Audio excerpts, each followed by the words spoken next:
À 25 ans, Mahjir ne se déplacera plus jamais sans canne.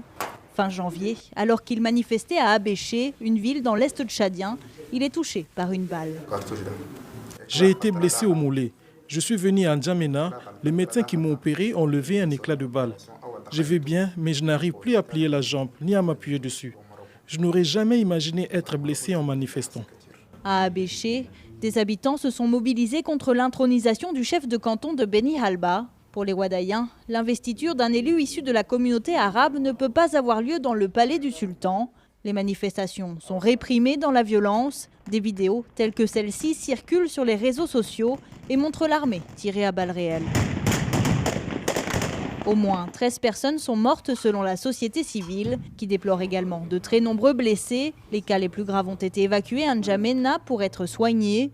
Amat est leur garde-malade, c'est lui qui a organisé une dizaine d'évacuations sanitaires. Dans une boîte médicale, il conserve un éclat de balle retiré selon lui de la jambe d'un patient. C'était impossible pour les médecins d'Abéché d'enlever cette balle. Il manque d'équipement.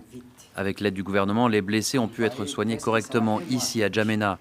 Certains vont rester en convalescence pendant 20 jours et d'autres sont déjà rentrés à Abéché.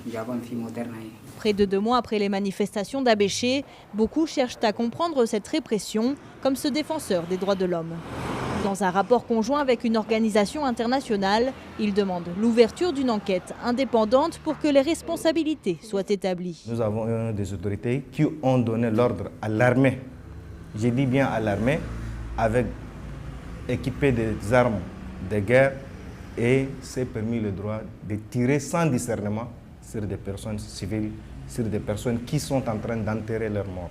Et cela est très révoltant et cela est inacceptable. Les autorités affirment qu'une enquête est en cours. Le porte-parole du gouvernement affirme que l'armée a réagi de façon proportionnée face à des civils portant des armes, des propos contestés par les associations de défense des droits de l'homme.